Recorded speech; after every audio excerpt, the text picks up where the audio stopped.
السلام علیکم ورحمۃ اللہ وبرکاتہ. کیا حال ہے سب کا؟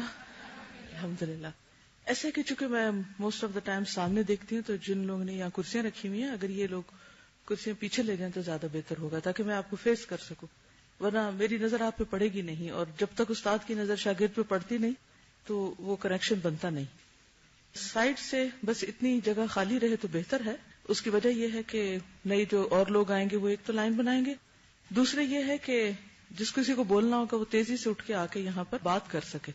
جب آئندہ آپ لائنیں بنائیں تو سیدھی اسٹریٹ روز بنائیے، اور ہر دو لائن کے بیچ میں تھوڑا سا اتنا سا وقفہ کہ جس میں سے اگر کوئی اسٹوڈنٹ اٹھ کے آ کے یہاں بات کرنا چاہے تو وہ بھی کر سکے. جو آن لائن سن رہے ہوتے پھر وہ بیچ میں خاموشی آتی ہے تو وہ بات نہیں بنتی. Is it clear now?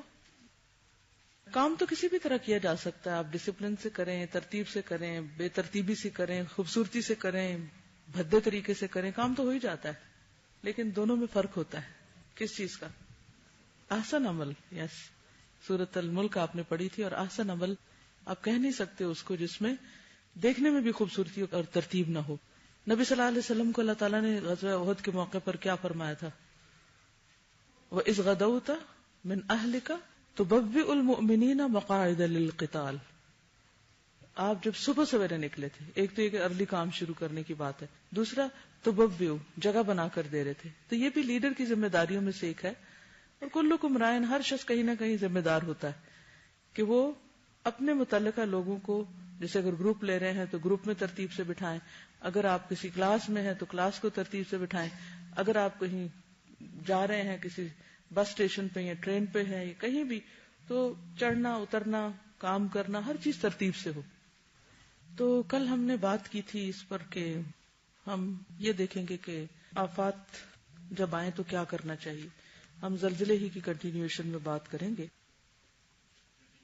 نحمدہ ونصلی علی رسولہ الکریم، اما بعد فاعوذ باللہ من الشیطان الرجیم، بسم اللہ الرحمن الرحیم. رب اشرح لی صدری ویسر لی امری واحلل عقدۃ من لسانی یفقہوا قولی. کیا آپ سب کے پاس یہ بکلیٹ ہے؟ اٹھا کے دکھائیے مجھے. سب کے پاس؟ ٹھیک ہے، گڈ. تو اس کے صفحہ نمبر 1 سے ہم شروع کریں گے. جب آفات آئیں. قدرتی آفات وہ تکالیف اور مصائب ہیں جو بنی نوع انسان کی آزمائش اور امتحان کے لیے وقتاً فوقتاً آتی ہیں. یہ آزمائشیں انسان کو غفلت سے جگانے اور اصل مقصد زندگی کی طرف راغب کرنے کے لیے آتی ہیں کہ انسان ہوش میں آئے اور جس مقصد کے لیے دنیا میں آیا ہے اس کو پورا کرے. مگر پھر بھی ہم سوچتے نہیں کہ یہ زلزلے کیوں آتے ہیں جن سے آباد بستیاں اور بھرے پورے شہر اجڑ جاتے ہیں، پہاڑ روئی کے گالوں کی طرح اڑنے لگتے ہیں. اور یہی زلزلے جب سمندر میں آتے ہیں تو سونامی طوفان بن کر دیکھتے ہی دیکھتے لاکھوں انسانوں کو صفحہ ہستی سے مٹا دیتے ہیں. تیز آندیاں، شدید بارشیں اور برف باری کے طوفان کیوں آتے ہیں؟ دریاؤں میں سیلاب اور سمندروں میں طغیانی کیوں کر آتی ہے جو آبادیوں کو اپنے ساتھ خس و خاشاک کی طرح بہا لے جاتی ہے؟ غلہ اگلتی ہری بھری زمینیں قحط کی وجہ سے کیوں ویران اور بنجر ہو کر انسانوں کو اس طرح بھوک اور افلاس کا شکار کر دیتی ہیں کہ وہ چمڑا اور مردار کھانے پر مجبور ہو جائیں؟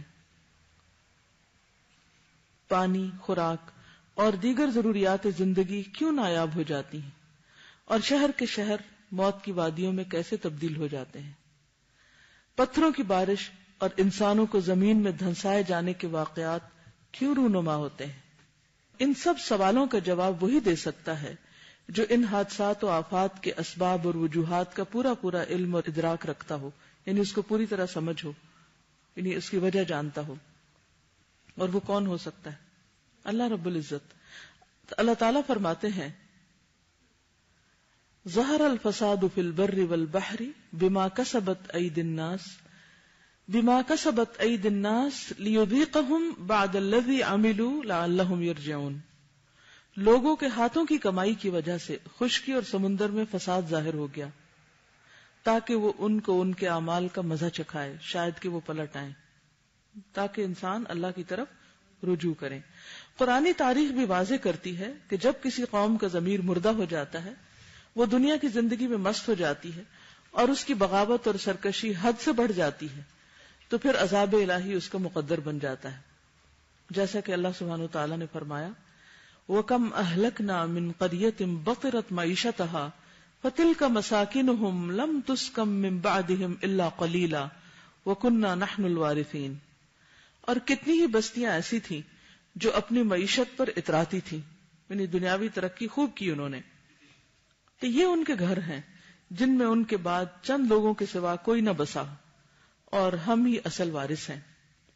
ایک اور جگہ فرمایا وَكَمْ أَهْلَكْنَا قَبْلَهُمْ مِنْ قَرْنٍ هُمْ أَشَدُّ مِنْهُمْ بَطْشًا فَنَقَّبُوا فِي الْبِلَادِ هَلْ مِنْ مَحِيصٍ إِنَّ فِي ذَلِكَ لَذِكْرَى لِمَنْ كَانَ لَهُ قَلْبٌ أَوْ أَلْقَى السَّمْعَ وَهُوَ شَهِيدٌ. اور ان سے پہلے بھی ہم بہت سی امتوں کو ہلاک کر چکے ہیں جو ان سے طاقت میں بہت زیادہ تھیں. وہ شہروں میں ڈھونڈتے ہی رہ گئے کہ کوئی بھاگنے کا ٹھکانہ ہے. بے شک اس میں ہر دل والے کے لیے عبرت ہے، یا اس کے لیے جو متوجہ ہو کر سنے اور حاضر بھی ہو. گویا ان سارے واقعات میں ہمارے لیے سبق ہے. تو آئیے ہم دیکھتے ہیں کہ مختلف قومیں کیوں تباہ ہوئی تھی. پہلی قوم جس کی تاریخ قرآن مجید میں ملتی ہے، جس کی تباہی کا ذکر ملتا ہے، وہ ہے قوم نوح. ان کے اندر کیا بیماری تھی، کیا خرابی تھی؟ شرک کرتے تھے. اس کے بعد قوم عاد، ان کا کیا مسئلہ تھا؟ متکبر لوگ تھے، سرکش لوگ تھے. سمود، ان کے اندر کیا خاص مشکل تھی؟ کیا کیا تھا انہوں نے؟ اللہ کی نافرمانی اور بغاوت. اس کے بعد قوم لوط. آپ دیکھتے ہیں کہ قوم نوح، عاد اور سمود کے بعد قوم لوط ایک ایسی قوم ہے کہ جس کی برائیوں کا خاص طور پر نام لے کر ذکر کیا گیا ہے. اسی لیے ان پر جو مصیبتیں آئیں، سزائیں آئیں، تکلیفیں آئیں، وہ بھی ملٹیپل ہیں. خرابیاں بھی ملٹیپل اور تکلیفیں یا عذاب بھی مختلف طرح کے. قوم لوط پر کیا کیا مصیبت آئی تھی؟ زلزلہ آیا تھا، چنگاڑ، پھر کیا ہوا؟ بستی کو نیچے سے اٹھا کر الٹا کے مارا گیا، اور پتھروں کی بارش ان پہ ہوئی، اور والکینو پھٹا، جی زمین بھی پھٹی اور پانی میں بھی ڈوبے. یعنی وہ سزائیں جو مختلف قوموں پر ایک ایک کر کے آتی رہی، وہ قوم لوط پہ ساری آئیں، کیونکہ ان کے اندر کچھ خرابیاں ایسی تھیں. ایک تو یہ تھا کہ وہ راہ گیروں کو نہیں چھوڑتے تھے، ان کو لوٹ مار کرتے تھے. دوسری ایک خاص بڑی خرابی جس کا ذکر ملتا ہے، عمل قوم لوط. کیا کرتے تھے وہ؟ عمل قوم لوط کیا ہوتا تھا؟ Homo sexuality. مرد مردوں کے ساتھ کیا کرتے تھے؟ اپنے جذبات کی تسکین کرتے تھے، حرام کام کرتے تھے. ایسا نہیں کہ یہ خرابی ختم ہو گئی ہے دنیا سے، لیکن جب کسی قوم پہ زلزلے آتے اور اللہ تعالیٰ کا غضب آتا ہے تو اس میں اور خرابیوں کے علاوہ یہ خرابی بھی ایک بہت بڑی وجہ ہوتی ہے. آپ دیکھیں کہ اگرچہ قرآن پاک میں خاص طور پر مردوں کا ذکر کیا گیا ہے، لیکن بعضوں کا دیکھنے میں یہ آتا ہے کہ لڑکیاں بھی اس جیسی یا اس سے ملتی جلتی برائی کا شکار ہوتی ہیں، اور خصوصاً ہاسٹلز کے اندر، کیونکہ ہر طرح کے لوگ اکٹھے ہوتے ہیں، کچھ اچھے ہوتے ہیں، کچھ برے ہوتے ہیں. پھر کچھ لوگوں کے اندر نفسیاتی خرابیاں ہوتی ہیں اور وہ دوسروں کو بھی ساتھ انوالو کر لیتے ہیں. ایک یہ ہے کہ کسی خرابی کا کسی بھی جگہ پر ہونا جن کو پتہ نہیں، علم نہیں، جانتے نہیں، اور ایک یہ ہے کہ ایسی جگہ پر خرابیاں ہونے لگے جہاں پر لوگ دین پڑھتے پڑھاتے. یہ زیادہ بڑی برائی ہے نا، یا نہیں؟ پمپائی کی آپ نے تصویریں دیکھی ہوں گی کہ جو ایک قوم تباہ ہوئی تھی، جہاں جہاں تھے وہیں پتھر ہو گئے. تو اس میں بعض ایسی اس قوم کے اندر بھی ایسی خرابی تھی، اور بعض ایسے سٹیچوز بن گئے تھے ایسی برائی کرتے ہوئے. یعنی ان پہ جب آفت آئی تو وہ جہاں تھے وہیں پر ہی وہ لاوا آیا اور ان کو ادھر ہی ان کو پریزرو کر دیا تاکہ لوگوں کے لیے عبرت بنے. اللہ تعالیٰ کسی بھی قوم پر ناراض جب ہوتے ہیں جب لوگ اللہ کی نافرمانی کرتے ہیں اور پھر پڑھ لکھ کر نافرمانی کرتے ہیں،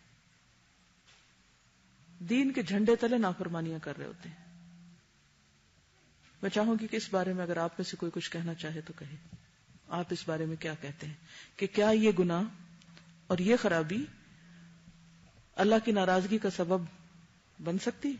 اور اگر زلزلہ بھی کسی کو نہ ہلائے اور نہ جگائے تو اس کے بعد پھر کون سی چیز رہ جاتی؟ قرآن مجید بتاتا ہے کہ یہ برائی ان سے پہلے دنیا میں نہیں پائی جاتی تھی۔ شیطان ہے نا، مختلف لوگوں کو مختلف طرح بہکاتا ہے اور ان کے لیے ان کے برے اعمال خوشنما بناتا ہے۔ اب آپ یہ سوال کریں کہ جی قابیل کے دل میں کیسے خیال آ گیا تھا کہ وہ بھائی کو قتل کرے؟ تو یہ ہے کہ شیطان جو ہمارا ازلی ابدی دشمن ہے وہ بندوں کے دلوں میں مختلف طرح سے برائیوں کے خیال ڈالتا ہے۔ جن کو اللہ کا ڈر ہوتا ہے اس کو جھٹک دیتے ہیں اور وہ اپنی راہ پہ چل پڑتے ہیں، اور جن کے نفس کمزور ہوتے ہیں ان پہ شیطان قابو پا لیتا ہے۔ اسی لیے جب آپ نے دوا شافی میں پڑھا کہ نبی صلی اللہ علیہ وسلم یہ دعا مانگتے تھے وَنَعُوذُ بِاللَّهِ مِن شُرُورِ أَنفُسِنَا، کہ اللہ ہم اپنے ہی نفس کے شر سے بچنے کے لیے آپ کا سہارا لیتے ہیں، آپ ہماری حفاظت فرمائیں، کیونکہ ان النفس لأمارۃ بالسوء۔ اور شیطان اتنا خوبصورت بناتا ہے اور اتنا گریجولی آہستہ لے کے جاتا ہے کہ انسان کو پتہ بھی نہیں چلتا وہ کس مصیبت اور کس بلا کا شکار ہو گیا۔ تو ہم سب کو اس بات کا فیصلہ کر لینا چاہیے کہ ہم اللہ کی فرما برداری اور اطاعت میں دنیا سے جانا چاہتے ہیں یا نافرمانی میں۔ اور اگر ہم واقعی ہمیشہ کی زندگی میں سرخرو ہونا چاہتے ہیں تو پھر بہت ضروری ہے کہ ہم اپنے اعمال کا جائزہ لیں اور اپنا محاسبہ خود کریں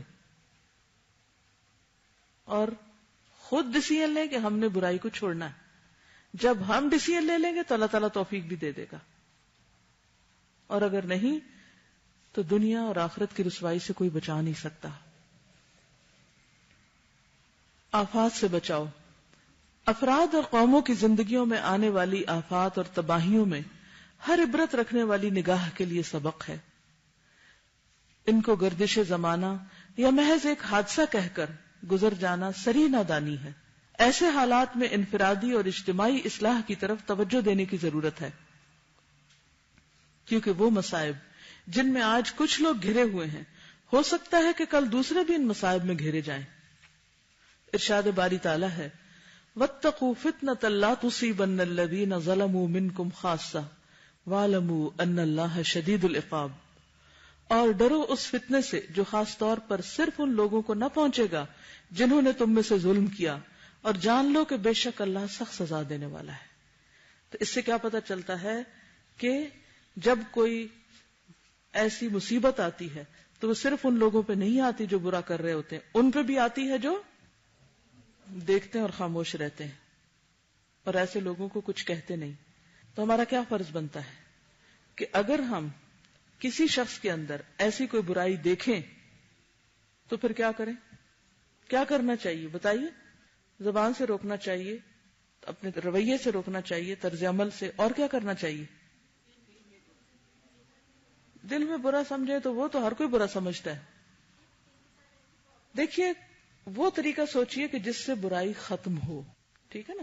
ایسے لوگوں سے صرف بائیکاٹ کرنے سے بھی بات نہیں بنے گی، ان کی اصلاح کرنی چاہیے۔ اصلاح کے لیے کیا کیا سٹیپ لینے چاہیے؟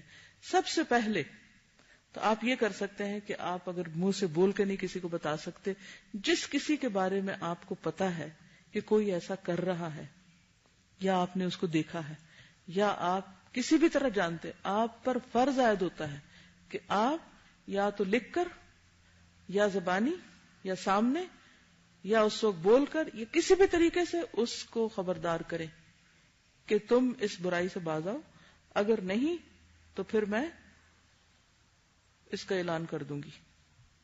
یعنی اس کو ڈرائیں، دھمکائیں، اور پھر اس کے بعد آپ دیکھیں کہ نیکسٹ سٹیپ کیا ہو سکتا ہے، پھر کسی اور تک جائیں۔ ہم کیا کرتے ہیں، کسی کے اندر کوئی چیز دیکھی نہ دیکھی جا کے کسی کو شکایت کر دی، وہ فلانا فلانی خرابی کر رہا ہے۔ تو بات یہ ہے کہ اس میں ایک تو بعض اوقات غلطی کا امکان ہوتا ہے، بعض اوقات یہ ہوتا ہے کہ ہمیں نہیں پتا کہ وہ بتانے والا بھی سچ بتا رہا ہے یا نہیں، تو اس لیے ضروری ہے کہ آپ سب سے پہلے جس کو برا کرتے دیکھیں اس کو خود روکیں، منع کریں، ہاتھ پکڑے، ہاتھ سے روکے، زبان سے روکے. یہ کو نہیں کہا کہ جا کے چغلی لگا دے کہیں یا کہیں شکایت لکھ کے لگا دے، ڈائریکٹ اس کو روکے. کیونکہ اللہ سبحانہ وتعالی نے یہ ایک ایسا سسٹم بنایا مسلمانوں کے لیے کہ جس طرح ایک جسم کے لیے بلڈ سرکولیٹ کرتا ہے تو وہ سارا باڈی فنکشن کرتی ہے، جہاں بلڈ نہیں جائے گا وہاں پر باڈی جو ہے وہ جام ہو جائے گی، کام نہیں کرے گی. بالکل اسی طرح پورے معاشرے کو متحرک رکھا ہے، سارا جسم کام کرے گا. صرف پولیس کا کام نہیں ہے، صرف کسی خاص مولوی صاحب کا یا کسی استاد کا یا کسی کا کام نہیں ہے، وہ تو بتائیں گے ہی، لیکن انڈیویجولی ہر شخص کو اپنی رسپانسبلٹی، اپنی ذمہ داری پوری کرنی ہوگی. ورنہ اگر وہ نہیں کریں گے تو اللہ تعالیٰ فرماتے ہیں وَاتَّقُوا فِتْنَةً، ڈرو اس فتنے سے، ڈرو اس مصیبت سے، ڈرو اس عذاب سے جو صرف ان لوگوں کو نہیں آئے گا جو ظالم ہیں، جو غلط کام کر رہے ہیں. بے شک اللہ سخت سزا دینے والا ہے، اس بات کا اچھی طرح پتہ ہونا چاہیے. دوسری بات، رب کی طرف پلٹ آئیں. ضرورت اس بات کی ہے کہ ہر فرد اپنا ذاتی جائزہ لے کر اصلاح کا عمل فوراً شروع کر دے. ہر شخص اپنی ذمہ داری خود بھی لے اور اپنے رب کی طرف پلٹنے میں ذرا دیر نہ لگائے. وَأَنِيبُوا إِلَىٰ رَبِّكُمْ وَأَسْلِمُوا لَهُ مِن قَبْلِ أَن يَأْتِيَكُمُ الْعَذَابُ ثُمَّ لَا تُنصَرُونَ. اپنے رب کی طرف پلٹ آؤ اور اس کے مطیع بن جاؤ، اطاعت گزار بن جاؤ، اس سے پہلے کہ تم پر عذاب آ جائے پھر تم مدد نہ کیے جاؤ. تو کیا کرنا چاہیے کہ انسان اللہ سے مدد مانگے. انسان اپنے نفس کے ہاتھوں جب کمزور ہوتا ہے، مجبور ہوتا ہے، یا کسی کی طاقت کا شکار ہوتا ہے، یعنی مظلوم ہوتا ہے. بعض اوقات ایک انسان برائی سے بچنا چاہتا ہے لیکن دوسرا فریق اس کو چھوڑتا نہیں ہے، تو آپ کیسے طاقتور ہو سکتے ہیں؟ اللہ کی مدد سے. تو پھر کیا کریں؟ اللہ کے آگے روئیں، دعائیں کریں اور کہیں کہ اے اللہ تو مجھے اس برائی سے بچا. تقوی اختیار کریں. تقوی کا معنی ہے ڈرنا، بچنا، پرہیزگاری اختیار کرنا، اپنے آپ کو اللہ کی نافرمانی سے بچانا اور اس کی اطاعت پر جمانا. اللہ سبحانہ وتعالی فرماتے ہیں وَلَوْ أَنَّ أَهْلَ الْقُرَىٰ آمَنُوا وَاتَّقَوْا لَفَتَحْنَا عَلَيْهِمْ بَرَكَاتٍ مِّنَ السَّمَاءِ وَالْأَرْضِ وَلَٰكِنْ كَذَّبُوا فَأَخَذْنَاهُمْ بِمَا كَانُوا يَكْسِبُونَ. اور کیا ہی اچھا ہوتا اگر بستیوں کے لوگ ایمان لے آتے اور تقوی اختیار کرتے، یعنی اللہ سے ڈرتے اور اللہ کی فرما برداری کرتے، تو ہم ان پر آسمان اور زمین سے برکتوں کے دروازے کھول دیتے. لیکن انہوں نے جھٹلا دیا تو ہم نے ان کے اعمال کی وجہ سے ان کو عذاب میں پکڑ لیا. اللہ کی رحمتوں کے دروازے کب کھلتے ہیں؟ نعمتوں کی بارش کب ہوتی ہے؟ مشکلات کب آسان ہوتی ہیں؟ جب انسان اللہ سے ڈرتا ہے. اور جو اللہ سے ڈرتا ہے اللہ اس کے لیے ہر مشکل سے نکلنے کا راستہ بنا دیتا ہے. سورۃ الطلاق کو آپ دیکھیے، اس میں آتا ہے وَمَن يَتَّقِ اللَّهَ يَجْعَل لَّهُ مَخْرَجًا وَيَرْزُقْهُ مِنْ حَيْثُ لَا يَحْتَسِبُ.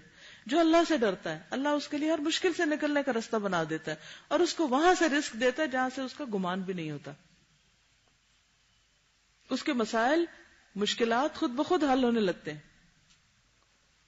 گناہوں کی معافی مانگے، اللہ تعالیٰ کے سامنے اپنے گناہوں کا اعتراف کریں، روئیں، کثرت سے استغفار کریں.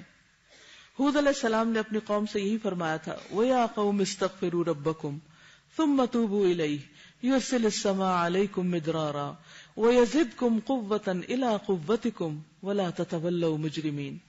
اور اے میری قوم، اپنے رب سے بخشش طلب کرو، پھر اس کی طرف پلٹو، وہ تم پر آسمان کو برستا ہوا بھیجے گا اور تمہاری قوت میں مزید قوت کا اضافہ کرے گا، لہذا تم مجرم بن کر نہ پلٹو. نوح علیہ السلام نے بھی اپنی قوم کو یہی تاکید کی تھی فَقُلْتُ اسْتَغْفِرُوا رَبَّكُمْ إِنَّهُ كَانَ غَفَّارًا يُرْسِلِ السَّمَاءَ عَلَيْكُمْ مِدْرَارًا وَيُمْدِدْكُمْ بِأَمْوَالٍ وَبَنِينَ وَيَجْعَلْ لَكُمْ جَنَّاتٍ وَيَجْعَلْ لَكُمْ أَنْهَارًا مَا لَكُمْ لَا تَرْجُونَ لِلَّهِ وَقَارًا. اپنے رب سے معافی مانگو، بے شک وہ بڑا معاف کرنے والا ہے، وہ تم پر آسمان کو برستا ہوا بھیجے گا، مال اور اولاد سے تمہاری مدد کرے گا، تمہارے لیے باغ پیدا کرے گا اور تمہارے لیے نہریں جاری کر دے گا. کیا ہو گیا ہے تمہیں کہ تم اللہ کے لیے کسی وقار کی توقع نہیں رکھتے؟ نہیں، اللہ سے نہیں ڈرتے، لوگوں سے چھپ کے، لوگوں سے ڈر کے، لوگوں سے بچ کے تم حرام کام کرتے ہو، غلط کام کرتے ہو، بے حیائی کے کام کرتے ہو، اور اس وقت تمہیں یہ بھول جاتا ہے کہ اللہ بھی دیکھ رہا ہے. سارے دروازے بند کر لیتے ہو، اللہ کا دروازہ تو بند نہیں ہوتا، وہ تو ہر جگہ دیکھتا ہے. ما لکم لا ترجون للہ وقارا. لوگوں کا ڈر ہے، اللہ کا ڈر نہیں. لوگوں سے حیا ہے، اللہ سے حیا نہیں. لوگوں کا خوف ہے، اس سے خوف نہیں. لوگوں سے شرماتے، اس سے نہیں شرماتے. لوگوں کی عزت رسپیکٹ میں غلط کام نہیں کرتے. بعض اوقات ایسا ہوتا ہے نا کہ ہم کسی رول کی پرواہ نہیں کرتے، لیکن کسی بڑے کو دیکھتے ہیں تو ہم بڑے وہاں شریف بن جاتے ہیں. تو چلو اور کچھ نہیں تو کسی بڑے کے ڈر سے ہی ہم کچھ کر رہے ہیں. لیکن کیا اللہ اس بڑے سے بڑا نہیں ہے جس سے ڈر کے ہمیں وہ غلط کام چھوڑنے چاہیے؟ ابو بکر صدیق سے روایت ہے، کہتے ہیں کہ میں نے نبی صلی اللہ علیہ وسلم سے سنا، آپ فرماتے تھے کوئی بھی بندہ جو گناہ کرتا ہے پھر اچھی طرح وضو کرتا ہے، پھر کھڑا ہوتا ہے اور 2 رکعت نماز پڑھتا ہے، پھر اللہ سے استغفار طلب کرتا ہے تو اللہ تعالیٰ اس کو بخش دیتا ہے. اور اس بخشش کا ایک حصہ ہے، یہ پیکج میں آتا ہے کہ اللہ تعالیٰ پھر آئندہ توفیق بھی دیتا ہے کہ انسان اس برائی کو چھوڑ دے. پھر نبی صلی اللہ علیہ وسلم نے یہ آیت تلاوت کی، والذین اذا فعلوا فاحشۃ او ظلموا انفسهم ذکروا اللہ فاستغفروا لذنوبهم ومن یغفر الذنوب الا اللہ ولم یصروا علی ما فعلوا وهم یعلمون. اور جب ان سے بے حیائی کا کوئی کام سرزد ہو جائے، یعنی کوئی بے حیائی کا کام ہو جائے یا اپنے نفس پہ ظلم کر بیٹھے تو اللہ کا ذکر کرتے ہیں، بس اپنے گناہوں کے لیے بخشش مانگتے ہیں. اور فی الواقع اللہ تعالیٰ کے سوا اور کون گناہوں کو بخش سکتا ہے؟ اور جو انہوں نے کیا اس پر اصرار نہیں کرتے، اور وہ جانتے ہیں، یعنی اپنی غلطی پر جمے نہیں رہتے، آئندہ کے لیے اس کو ریپیٹ نہیں کرتے، اس سے بچنے کی فکر کرتے ہیں. اب آپ دیکھیے کہ گناہ کی تعریف کیا ہے. اب آپ کہیں گے اچھا یہ کام حرام میں آتا ہے کہ نہیں، یہ جائز ہے یہ ناجائز ہے، یہ غلط ہے یہ نہیں، اتنے کی اجازت ہے اتنے کی اجازت ہے. بات یہ ہے کہ جو کام آپ لوگوں کے سامنے نہیں کر سکتے اور چھپ کے کرتے ہیں، اس کا کیا مطلب ہے؟ الاثم ما حاک فی نفسک. گناہ کیا ہے؟ جو تمہارے دل میں کھٹک جائے، دل بے چین ہو جائے وہاں، اور تمہیں اس بات کا ڈر ہو کہ لوگوں کو نہ پتا چل جائے. یعنی جو چیز تم لوگوں سے چھپ چھپ کے کر رہے ہو اور تمہارے دل میں کھٹک بھی لا رہی ہے، وہ اس سے بچ جاؤ، اس کو چھوڑ دو. اور اگر نہیں چھوڑ پا رہے تو اللہ سے دعا کرو، اللہ کے آگے رو، استغفار کرو، تو اللہ تعالیٰ ضرور توفیق دے گا. اللہ اپنے بندے کو بیار و مددگار نہیں چھوڑتا. اگر بندہ توبہ میں سچا ہے تو اللہ تعالیٰ توفیق بھی ضرور دیتا ہے. پھر ہے اللہ تعالیٰ کو کثرت سے یاد کریں. ان مشکل حالات میں جب ہر فرد پریشان، غمزدہ اور مصیبت میں مبتلا ہوتا ہے تو رب کی یاد ہی وہ مرہم ہے جو ان دکھی دلوں کو شفا دیتی ہے. الا بذکر اللہ تطمئن القلوب. سنو، اللہ ہی کی یاد سے دلوں کو اطمینان ملتا ہے. اللہ تعالیٰ کا وعدہ بھی ہے، فاذکرونی اذکرکم واشکروا لی ولا تکفرون. بس تم مجھے یاد کرو، میں تمہیں یاد رکھوں گا، اور میرا شکر ادا کرو اور میری ناشکری نہ کرو. یعنی اللہ کی فرما برداری کے کام کرو، نافرمانی کے نہیں. ناشکری کیا؟ دراصل نافرمانی. جس نے سب کچھ دیا اسی سے نہ ڈرنا اور اسی کی ناراضگی کے کام کرنا. پھر یہ کہ صبر اور نماز سے مدد لیں. اللہ تعالیٰ نے فرمایا، یا ایھا الذین آمنوا استعینوا بالصبر والصلاۃ ان اللہ مع الصابرین. اے لوگو جو ایمان لائے ہو، صبر اور نماز سے مدد لو، بے شک اللہ تعالیٰ صبر کرنے والوں کے ساتھ ہے. صبر دراصل مثبت سوچ، درست طریقے پر جم جانے اور خود کو غلط رویے سے روکنے کا نام ہے. صبر کرنا اگرچہ مشکل کام ہے لیکن اس کا اجر بھی بہت زیادہ ہے. مثلا اگر کسی کو ٹیمپٹیشن ہوتی ہے کوئی غلط کام کرنے کی اور وہ کہتا ہے میں اپنے جذبات کو کنٹرول نہیں کر سکتا، لیکن اگر وہ اللہ کے لیے روک لیتا اپنے آپ کو تو گویا اس نے صبر کیا، تو اس پر اس کے لیے اجر لکھا جائے گا. اللہ تعالیٰ کا ارشاد ہے، انما یوفی الصابرون اجرہم بغیر حساب. بے شک صبر کرنے والوں کو ان کا اجر بے حساب دیا جائے گا. اگر ایک غلط کام کو اللہ کے لیے چھوڑیں گے تو اللہ سبحانہ وتعالیٰ اس کے بدلے ان کو بہترین نعمت عطا کرے گا. حرام طریقے سے خواہشات کو پوری کرنے سے اگر کوئی رک جاتا ہے تو اللہ تعالیٰ حلال طریقے سے خواہشات پوری کرنے کا انتظام کر دے گا. اللہ حلال کے راستے کھول دے گا. بعض اوقات ہم کہتے ہیں نا چونکہ حلال رستہ کو نہیں اس لیے ہم حرام طریقے اختیار کیے ہوئے، تو حرام تو آپ کو اور زیادہ اللہ کی رحمت سے محروم کر دے گا. بے شک صبر کرنے والوں کو ان کا اجر بے حساب دیا جائے گا. ایک اور جگہ پر فرمایا وَبَشِّرِ الصَّابِرِينَ الَّذِينَ إِذَا أَصَابَتْهُمْ مُصِيبَةٌ قَالُوا إِنَّا لِلَّهِ وَإِنَّا إِلَيْهِ رَاجِعُونَ أُولَٰئِكَ عَلَيْهِمْ صَلَوَاتٌ مِّن رَّبِّهِمْ وَرَحْمَةٌ وَأُولَٰئِكَ هُمُ الْمُهْتَدُونَ. اور صبر کرنے والوں کو خوشخبری دے دو، وہ لوگ کہ جب انہیں کوئی مصیبت پہنچتی ہے تو کہتے ہیں ہم تو اللہ کے لیے ہیں اور ہم اسی کی طرف لوٹ کر جانے والے ہیں. آئندہ اگر کوئی خدا نخواستہ زلزلہ آئے یا کوئی ایسی تکلیف پہنچے تو چیخے مارنے کی بجائے یا پھر حال دہائی مچانے کی بجائے کیا کریں؟ انا للہ و انا الیہ راجعون. تو کیا ہوگا نتیجہ؟ اللہ کی رحمتیں آنے لگیں گی، دل تھم جائے گا. یہی وہ لوگ ہیں جن پر ان کے رب کی طرف سے نوازشیں اور رحمت ہے، اور یہی ہدایت یافتہ ہیں. غیر معمولی حالات کچھ غیر معمولی عبادات کا تقاضا کرتے ہیں. اس کے لیے صبر کے ساتھ ساتھ نمازوں کو وقت کی پابندی اور خشوع کے ساتھ ادا کرنے کی کوشش کریں. نوافل اور خصوصاً تہجد اور توبہ کے نوافل کا اہتمام کریں. رسول اللہ صلی اللہ علیہ وسلم کو جب بھی کوئی اہم معاملہ درپیش ہوتا تو آپ فوراً نماز کا رخ کرتے تھے. پھر یہ کہ اللہ ہی سے مانگے. سختیوں اور مصائب کے وقت پکارے جانے کے قابل ذات صرف اللہ کی ہے. اللہ تعالیٰ فرماتے ہیں ادعوا ربکم تضرعا وخفیہ، اپنے رب کو گڑ گڑا کر اور چپکے چپکے پکارو. خصوصاً فتنوں سے بچاؤ اور اپنے ایمان کی حفاظت کے لیے اللہ تعالیٰ سے دعائیں مانگے. رسول اللہ صلی اللہ علیہ وسلم نے فرمایا دعا نازل شدہ آفات اور جو ابھی نازل نہیں ہوئی سب کے لیے نفع بخش ہے. لہٰذا اے اللہ کے بندو دعا ضرور کیا کرو. مصیبت پہنچنے اور نقصان ہو جانے پر نبی کریم صلی اللہ علیہ وسلم نے ایک بہترین دعا سکھائی ہے. آپ نے فرمایا کہ جس بندے کو مصیبت پہنچے اور وہ یوں کہے کہ انا للہ و انا الیہ راجعون اللہم اجرنی فی مصیبتی واخلف لی خیرا منہا، بے شک ہم اللہ ہی کے ہیں اور اسی کی طرف لوٹ کے جانا ہے. اے اللہ میری مصیبت میں مجھے اجر عطا فرما اور مجھے اس سے بہتر چیز عنایت فرما. تو اللہ تعالیٰ اسے اس مصیبت پر اجر و ثواب عطا کرتا ہے اور اس سے بہتر عطا فرماتا ہے. تو اس سے کیا پتہ چلتا ہے کہ اگر کوئی چیز کھو جائے، ٹوٹ جائے، کوئی چلی جائے ہاتھ سے، تو فوراً یہ دعا مانگے، اللہ تعالیٰ اس کو اچھے سے ریپلیس کر دے گا. پھر یہ کہ صدقہ و خیرات کا خصوصی اہتمام کریں. بلاؤں اور آفتوں سے بچنے کے لیے دعاؤں کے ساتھ ساتھ صدقہ و خیرات کرنا بھی بہت فائدہ مند ہے. صدقۃ السر تطفئ غضب الرب، چھپا کر صدقہ کرنا اللہ کے غضب کو ٹھنڈا کرتا ہے. صدقہ صرف مال دینے ہی کا نام نہیں بلکہ کسی بھی مشکل میں مبتلا لوگوں کو جسمانی، اخلاقی اور روحانی مدد دینا بھی صدقہ ہے. ایک حدیث کے مطابق تیرا اپنے بھائی کو دیکھ کر مسکرا دینا بھی صدقہ ہے. یعنی نیکیوں کی طرف دوڑے تو اس سے کیا ہوگا کہ تکلیفیں اور مشکلات انسان کی دور ہو جائیں گی. پھر نیکی کے کاموں میں سبقت کریں، سستی دور کریں اور اچھے کاموں کے لیے دوڑیں. نیکی کے کسی موقع کو ضائع نہ کریں کیونکہ مہلت عمل نہ جانے کب ختم ہو جائے. رسول اللہ صلی اللہ علیہ وسلم نے فرمایا بادروا بالاعمال فتنا كقطع اللیل المظلم، ان فتنوں سے پہلے اعمال خیر کرنے میں جلدی کرو جو تاریک رات کے ٹکڑوں کی طرح ہر طرف چھائے ہوئے ہوں گے. ارشاد ہے فاستبقوا الخیرات، نیکیوں میں سبقت کرو، ایک دوسرے سے آگے بڑھو.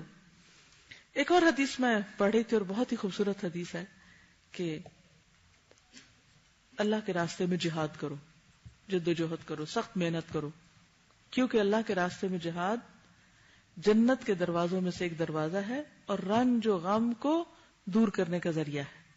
کوئی بھی غم پریشانی ہو، دکھ ہو، تکلیف ہو، جب آپ اللہ کے راستے میں نکلیں گے، اللہ کے دین کا کوئی کام کریں گے، اللہ تعالیٰ آپ کے کام اپنے ذمے لے لے گا، آپ کی مشکلات آسان کر دے گا.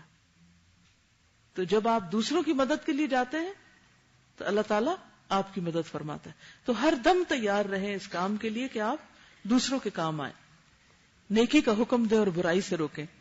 نیکی پر قائم رہنے کے لیے ضروری ہے کہ اپنے ساتھ ساتھ دوسروں کو بھی نیکی کی دعوت دی جائے، برائی سے روکا جائے. قرآن کریم میں امت مسلمہ کی ذمہ داری ہی یہ بیان کی گئی کنتم خیر امۃ اخرجت للناس تأمرون بالمعروف وتنہون عن المنکر وتؤمنون باللہ، تم بہترین امت ہو جو لوگوں کے لیے نکالی گئی ہے، تم نیکی کا حکم دیتے اور برائیوں سے روکتے ہو اور اللہ پر ایمان لاتے ہو. رسول اللہ صلی اللہ علیہ وسلم نے فرمایا قسم ہے اس ذات کی جس کے ہاتھ میں میری جان ہے، تم ضرور نیکی کا حکم دو گے اور برائی سے ضرور روکو گے، ورنہ قریب ہے کہ اللہ تعالیٰ تم پر کوئی عذاب بھیج دے، پھر تم دعائیں کرو گے اور وہ قبول نہیں کی جائیں گی۔ یعنی جو لوگ نیکی کا حکم نہ دیں اور برائیوں سے نہ روکیں، ان کی پھر دعائیں بھی قبول نہیں ہوتی۔ حقوق العباد کی ادائیگی پہ خاص توجہ دیں، انسانوں کے حقوق ادا کرنے میں تاخیر نہ کریں، کیونکہ ایسا کرنا ظلم ہے، اور ظلم کی سزا دنیا اور آخرت دونوں میں ملتی ہے۔ رسول اللہ صلی اللہ علیہ وسلم نے فرمایا ظلم کرنے سے بچو، اس لیے کہ ظلم قیامت کے دن اندھیروں کی صورت میں ہوگا، کسی کا حق مار جانا، کسی کی چیز اٹھا لینا، کسی کو کسی طرح ستانا، تکلیف دینا، یہ ساری چیزیں ظلم میں آ جاتی ہیں۔ پھر یہ کہ کتاب اللہ سے سچا تعلق قائم کریں، یعنی قرآن مجید کے ساتھ تعلق، کیونکہ قیامت کے دن قرآن مجید لوگوں کی سفارش کرے گا، ان کی جو اس کو پڑھتے ہیں۔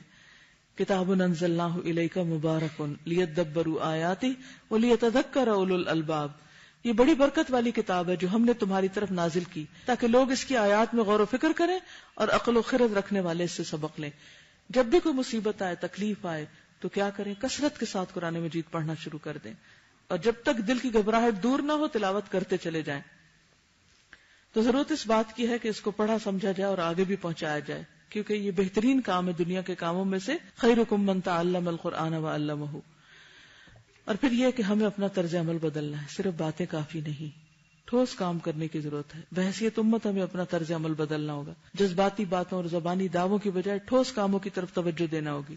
دنیا میں تعلیم، تحقیق اور جدید ٹیکنالوجی سے آراستہ ہونے کے ساتھ ساتھ اللہ تعالیٰ پر اپنا ایمان مضبوط کرنا ہوگا، اس پر رسول کی پیروی کرنی ہوگی، اسی میں ہماری نجات ہے، اور اسی سے ہماری آزمائشیں دور ہوں گی اور اللہ تعالیٰ کی مدد شامل حال ہوگی۔ ارشاد باری تعالیٰ ہے، ان اللہ لا یغیر ما بقوم حتی یغیروا ما بانفسہم، اللہ کسی قوم کی حالت نہیں بدلتا جب تک کہ وہ اپنی حالت نہ بدلے، یعنی ما بقوم بدل نہیں سکتا جب تک کہ ما بانفسہم نہ بدلے۔ تو اپنا جائزہ لیں کہ کیا میں نے وقت کی قدر کرتے اسے ضائع کرنا چھوڑا؟ یعنی زلزلے سے کیا ہم نے یہ سبق لیا کہ آج کے بعد میں اپنی زندگی کا ایک ایک لمحہ صحیح کام میں استعمال کروں گی؟ کیا میں نے سستی، کاہلی اور غفلت چھوڑی؟ نمازیں وقت پر پڑھی؟ کیا میں نے اپنی اصلاح کی طرف کوئی عملی کوشش شروع کی؟ اپنی برائیوں کا جائزہ لیا اور ان کو چھوڑنے کے لیے توجہ کی؟ کیا میں نے تعمیری کاموں میں حصہ لینا شروع کیا؟ کیا میں نے اپنے گناہوں پہ اللہ سے معافی مانگی؟ کیا نمازوں کی طرف توجہ دی؟ اگر نہیں پڑھتے تو پڑھنے میں پابندی، دیر سے پڑھتے ہیں تو وقت پہ پڑھنا، اور اگر وقت پہ پڑھتے ہیں تو خشوع و خضوع کے ساتھ پڑھنا۔ یہ ساری چیزیں قابل توجہ ہیں۔ کیا میں نے فضول گفتگو، جھوٹ، غیبت اور جھگڑے سے کنارہ کشی اختیار کی؟ کیا میں نے اللہ کی طرف رجوع کیا، رشتہ داروں کا حق ادا کرنے کی کوشش کی؟ کیا میں نے اللہ کے دین کو سیکھنے سکھانے کا کوئی منصوبہ بنایا؟ اگر ہم خود کو نہیں بدل سکتے تو دنیا کے حالات کیسے بدل سکتے ہیں؟ اس کتاب کو اس لیے آپ کے ساتھ شیئر کیا تاکہ آپ اس میں سے کچھ چیزیں اپنے عمل کے لیے، اور پھر یہ کہ آگے آپ دوسروں کے ساتھ بھی مزید شیئر کر سکتے ہیں۔ مثلا کوئی شخص کہے کہ ہمیں کچھ بتائیں، تو اگر آپ کے پاس یہ چھوٹا سا کتاب ہے تو اسی میں سے کوئی بھی چیز پڑھ کے آپ دوسروں کے ساتھ شیئر کر سکتے ہیں۔ جو آخری اہم بات میں یہ کرنا چاہوں گی وہ یہ کہ اللہ سبحانہ وتعالیٰ نے قرآن پاک میں ہمیں ایک 4 نکاتی پروگرام دیا ہے کہ اگر یہ کرو گے تو نقصان سے بچو گے۔ اس کا میں خلاصہ آپ کو بتا دیتی ہوں، اور اپنا جائزہ آپ اس کی روشنی میں لینا ہے، اور ان ساری باتوں کو تو خیر آپ ذہن کھولنے کے لیے تھی ہی کہ کیا ہم وہ 4 کام کر رہے ہیں۔ نمبر 1، سورت پہلے پڑھتی ہوں، اعوذ باللہ من الشیطان الرجیم، والعصر ان الانسان لفی خسر الا الذین آمنوا وعملوا الصالحات وتواصوا بالحق وتواصوا بالصبر۔ 4 کام کرنے۔ کیسے؟ آمنو، ایمان لانا ہے۔ کیا مطلب ایمان لانے کا؟ اللہ سے باتیں کرنی ہے، اللہ پر ایمان، اللہ کی پہچان، اور ہر چیز میں اللہ سبحانہ وتعالیٰ کو نمبر 1 پرائرٹی پہ رکھنا ہے۔ ٹھیک ہے، یعنی اللہ کے ساتھ خصوصی تعلق، کہ کہیں بھی ہو بس اللہ تعالیٰ آپ کو اپنے بہت قریب محسوس ہو۔ نمبر 2، عمل الصالحات، اچھے اچھے کاموں کو کرنا ہے، اچھے کام، ہر وقت اچھے کاموں کی تلاش، اور نیکی کے جتنے بھی کام ہیں، خواہ وہ نماز ہے، صدقہ ہے، خیرات ہے، کچھ بھی ہے، چاہے وہ لوگوں کی خدمت ہے، یہ چادریں ٹھیک کرنا ہے، شیشے صاف کرنا ہے، جھاڑو لگانا ہے، کوئی کسی بیمار کی خبرگیری کرنی ہے، کسی کو کوئی کام پہ لگانا ہے، کسی بیمار کی مدد کرنا ہے، کچھ بھی کرنا ہے، تو عمل الصالحات جب اللہ کے لیے آپ کرتے ہیں تو عمل صالح بنتا چلا جاتا ہے۔ تو ہر وقت نیکی کے کاموں کے منصوبے بنانے، ان کی تلاش میں رہنا ہے۔ آپ نے کیا کرنا ہے؟ نیکیوں کی تلاش میں رہنا، اور نظر آ جائے تو بس فوراً کرنا ہے۔ یہ نہیں کہ اپنا کوڑا بھی پھینک کے دوسروں کے ذمہ کر جانا. تیسری چیز وتواصوا بالحق، جو اچھی بات خود کو پتا چلے اسے دوسروں سے شیئر کر کے دوسروں کو حق بات بتانی ہے، برائیوں سے ان کو روکنا ہے. جس کو آپ حق سمجھتے ہیں اس کو لازماً آپ کو دوسروں کو بتانا ہوگا. یہ نہیں کہ وہ چیز آپ کے دل میں ہی رہ جائے کہ ہاں میرے خیال میں تو یہ ٹھیک ہے اور پھر آپ دوسرے کو کے ساتھ شیئر نہیں کریں. چوتھی چیز یہ ہے کہ دکھی لوگوں کی مدد کرنی ہے. جو کوئی ڈپریسڈ ہے، پریشان ہے، مصیبت میں ہے، غم میں ہے، رنج میں ہے، جذباتیت کا شکار ہو رہا ہے، آپے سے باہر ہو رہا ہے، اپنے آپ کو نقصان دے رہا ہے، کسی پراپرٹی کو نقصان دے رہا ہے، کوئی خرابی کر رہا ہے، اس کو آپ نے مثبت اس کے طرز عمل کو نیگیٹو سے پازیٹو میں بدلنا ہے. صبر کی تلقین کیا ہے؟ لوگوں کے منفی رویوں کو مثبت رویوں میں بدلنا ہے. صبر صرف یہ نہیں چپ کرو نہ رو نہ رو، یہ نہیں صرف اس کہنے سے تو لوگ اور رونے لگتے ہیں. تو صبر کی تلقین کیا ہے کہ ان کو چینلائز کرنا ہے، صحیح رستے صحیح ڈائریکشن پہ لگانا ہے. عمل الصالحات کے بعد وتواصوا بالحق میں کیا؟ امر بالمعروف ہے، اور وتواصوا بالصبر کیا؟ نہی عن المنکر ہے. کیونکہ منکر سے رکنا جو ہے نا بڑے صبر کا کام ہوتا ہے. چاہے لوگ اپنے آپ کو نقصان دے رہے ہیں یا کسی اور کو دے رہے ہیں یا کسی چیز کو دے رہے ہیں. ٹھیک، تو یہ چار چیزیں جو ہیں، ایک اللہ سے باتیں کرنی ہے، دوسرے اچھے اچھے کاموں کی تلاش میں رہنا اور ان کو کرنا، تیسرے جو اچھے کام نہیں کر رہے ان کو اچھے کاموں پہ لگانا ہے، اور جو غلط کر رہے ہیں ان کو غلط سے روک کے ان کو کس پہ لانا ہے؟ پازیٹیوٹی پہ. آپ یوں سمجھے جب آپ کسی کو نیکی کی بات بتاتے ہیں اور برائی سے روکتے ہیں تو یہ آپ جہاد کر رہے ہیں. ٹھیک ہے، جب یہ جہاد آپ کرتے ہیں تو دو فائدے آپ کو ہوتے ہیں.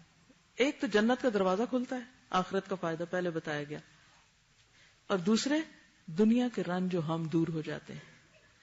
کیسے؟ کیونکہ جب آپ برائی سے روکتے ہیں نا، اللہ تعالیٰ آپ سے بے پناہ خوش ہوتا ہے کہ یہ لوگوں کو وہ بتا رہے ہیں جو مجھے پسند ہے اور ان چیزوں سے روک دیں جو مجھے ناراض کرتی. نیکی کیا ہے؟ وہ کام ہے جو اللہ کو خوش کر دے، اور برائی کیا ہے؟ وہ کام جو اللہ کو ناراض کرے. تو صرف خود نہیں اچھے کام کرنے بلکہ اوروں کو بھی اس طرف لگانا ہے، اور صرف خود نہیں برائی سے رکنا، جہاں جس کو دیکھے وہیں بتانے کی ہمت کریں. ٹھیک، اگر کوئی ہمیں بتاتا ہے تو اس پر ہمیں شکر گزار ہونا چاہیے اور مائنڈ کر کے ناراض ہو کے ایک طرف نہیں ہونا چاہیے. کسی کو جوتے پہن کے چلے جانا اور دوسرے کو انتہائی اذیت دینا ہے، اب یہ بھی ایک بہت بڑی برائی ہے. یہ کس میں آتا ہے؟ منفی کام میں. تو جو آپ ایسا کرتا دیکھیں آپ اس چیز سے روکیں. اسی طرح کیا کسی تعلیمی ادارے میں دیواروں پہ کپڑے لٹکنے چاہیے؟ دیواروں پہ اپنی چیزیں رکھ دینی چاہیے؟ جہاں کوئی چیز نظر آئے وہاں ہر چیز کو اپنی ملکیت بنا کے اس کا سین سپائل کرنا چاہیے؟ اب اگر کوئی کرے تو کیا 200 لوگوں میں سے کسی کی آنکھیں نہیں کہ روکے کہ یہ چیز ٹھیک نہیں لگ رہی؟ کسی کو تو چلو عقل نہیں ہے، جس کو ہے وہ روکتے کیوں نہیں ہے؟ اللہ تعالیٰ بنی اسرائیل کے علماء پہ سخت ناراض ہوئے اور ان کے اوپر لعنت کی گئی، اور یعنی کہ باوجود اس کے کہ وہ خود بڑے نیک تھے ان پہ لعنت کی گئی اور کہا گیا کہ لولا ینہاہم الربانیون عن قولہم الاسم واکلہم السحت. ان کے ربانی کیوں نہیں روکتے لوگوں کو حرام کی باتیں کرنے سے، غلط باتیں کرنے سے، اور گناہ کے کام کرنے سے، اور گناہ کی باتیں کرنے سے، اور اس کے علاوہ حرام کھانے سے؟ تو یہ دین پڑھنے پڑھانے والوں کے اوپر ایک فریضہ عائد ہوتا ہے کہ دوسروں کو جب غلط کام کرتے دیکھیں تو اس کی طرف متوجہ کرے. یہ نہیں کہ اب ایک کرنے سب پیچھے پڑ جائیں، اس کا طریقہ سیکھنا چاہیے، لیکن یہ ہے کہ آپس میں بیٹھ کے رولز بنانے چاہیے کیا ٹھیک ہے اور کیا ٹھیک نہیں ہے. دس ویری گڈ سجیشن کہ جب آپ کو پتا چلے کہ کوئی شخص کسی کی عادت ایسی خراب ہے یا کچھ، تو آپ اس کمپنی کو اوائڈ کرو. ٹھیک ہے.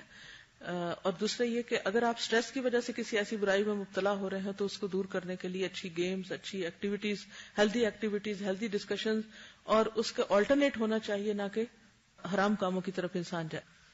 اور اپنی اسٹرانگ پرسنالٹی دو چیزوں سے آتی ہے، ایک اللہ کے اوپر ایمان اور اللہ کے اوپر توکل اور یقین اور اس سے قریبی تعلق، اور دوسرے اپنی اصلاح. پہلے جب آپ خود غلط کاموں سے بچتے ہیں تو پھر آپ میں یہ حوصلہ اور جرات ہوتی ہے کہ آپ کسی کو روک سکے. جو کام آپ خود کر رہے ہیں آپ کسی کو کیسے منع کر سکتے ہیں؟ وہ یاد ہوگا میں نے جب دوا شافی میں نہیں کسی اور میٹنگ میں شاید بات کی تھی کہ ایک ہوتا ہے پتا گرتا ہے، اس سے تالاب میں اگر پتا گرے تو کیا ہوتا ہے، کتنا ریپل ایفیکٹ ہوتا ہے، ہلکا سا ہی. لیکن اگر پتھر گرے تو نیچے اوپر چاروں طرف اس کے ریپل افیکٹ پڑ گئے، اس کے لہریں دور تک جاتی ہیں، کناروں تک جاتی ہیں. اگر ہمارے اپنے اندر اللہ کا ڈر ہے نا تو ہماری بات پتھر کی طرح لگے گی جا کے، اور اگر ہم ہلکے ہیں خود تو پھر کیا ہوگا، وہ پتے کی طرح ہوا میں اڑ جائے گی، کوئی اس کا اثر بھی نہیں لے گا. کسی کو روکنے سے پہلے خود توبہ استغفار کرے، اللہ سے مدد مانگے تو انشاءاللہ اللہ کی مدد کے ساتھ آپ کے اندر جرأت بھی آ جائے گی. جب ایمان مضبوط ہوگا آپ کا، لوگ آپ سے ڈریں گے. شیطان کس سے ڈرتا تھا؟ اگر لوگ ہم سے نہیں ڈرتے تو اس کا مطلب ہے کہ پھر ہمارے اندر کمی ہے. اس کمی کو جانیے اور اس کی اصلاح کریے. 2 دن کے اندر ہر تھوڑی دیر بعد مجھے خیال آتا ہے اچھا میں یہاں بیٹھے اگر ابھی کچھ ہو گیا پھر کیا ہوگا، کیا اس حال میں اگر کچھ ہو گیا پھر کیا ہوگا، اس حال میں کچھ ہو گیا تو پھر کیا ہوگا. تو یہ ایک بہت اللہ تعالیٰ کی طرف سے ایک وارننگ ہوتی ہے کہ ہم مسلسل اپنے آپ کو چیک کریں کہ جو کچھ میں کر رہی ہوں کیا اس حال میں اگر کچھ ہو جائے، یہ چھاتی گر پڑے یا کچھ بھی ہو جائے تو میں اللہ کو منہ دکھا سکوں گی. تو انشاءاللہ جب آپ اپنے بارے میں سوچنے لگیں گے تو اللہ تعالیٰ توفیق بھی دے گا برائیوں سے بچنے کی. انہوں نے کہا کہ ہر برائی کے پیچھے کچھ محرکات ہوتے ہیں، ہمارے لباس، ہمارے انداز، ہمارے سٹائل، یہ بھی برائیوں کو دعوت دے رہے ہوتے ہیں.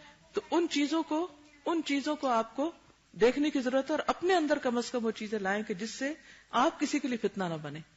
ٹھیک ہے، اوکے. سبحانک اللہم و بحمدک، نشہد ان لا الہ الا انت، نستغفرک و نتوب الیک. السلام علیکم و رحمۃ اللہ وبرکاتہ.